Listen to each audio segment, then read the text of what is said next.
Dalam kasus seorang yang nekat mensetubuhi mayat, maka ini juga termasuk kategori tindak pidana jarimah.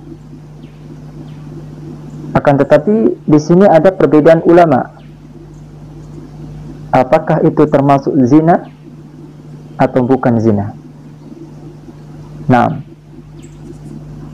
saya akan uraikan pendapat-pendapat para ulama tersebut. Pendapat yang pertama adalah pendapat Imam Abu Hanifah, dan masuk juga di dalamnya pendapat dari salah satu mazhab Syafi'i dan salah satu mazhab Hanbali. Mereka berkata, itu tidak dianggap zina dan tidak ada hukuman had, akan tetapi pelakunya dikenai hukuman ta'zir. Ini pendapat dari Imam Abu Hanifah dan juga salah satu mazhab Syafi'i dan Hanbali.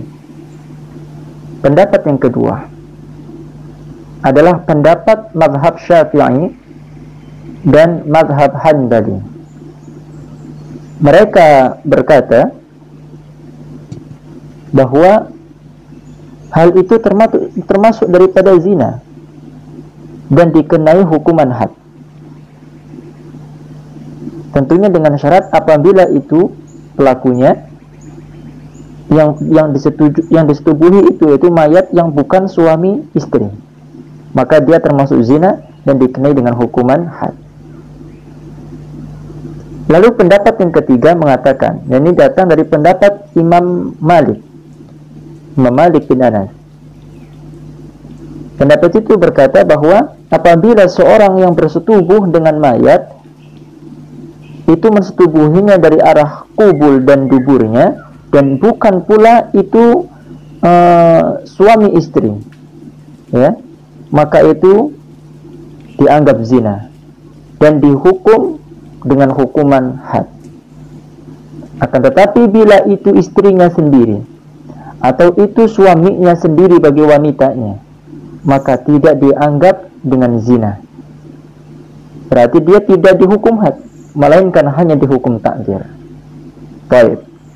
Dari tiga pendapat ulama itu, di sini ada pendapat yang kita kuatkan dan pendapat yang masyhur di kalangan kita.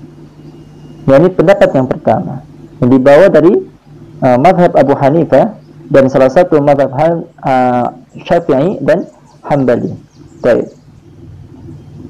Yang mengatakan bahwa itu tidak dianggap zina dan tidak ada hukuman had bagi pelakunya, melainkan hanya dikenai dengan hukuman ta'zir. Ta'zir. Baik. Apa alasannya?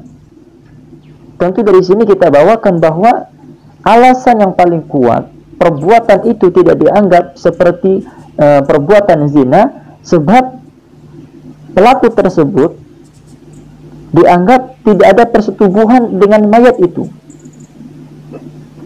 Karena dikatakan zina adanya pertemuan dua zakar milik laki-laki dan farji milik perempuan, bertemu dalam keadaan hidup.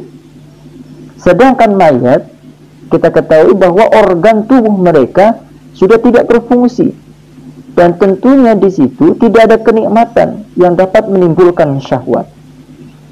Maka kuat pendapat ini, ya, yang mengatakan itu bukan zina, karena tidak masuk kepada unsur-unsur zina itu sendiri, yaitu mendapatkan kenikmatan dari syahwat yang mereka lampiaskan. Dan pelakunya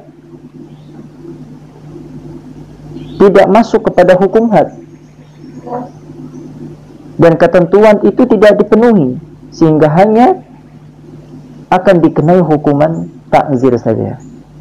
Naam, hadza minni wallahu ta'ala a'lam bissawab.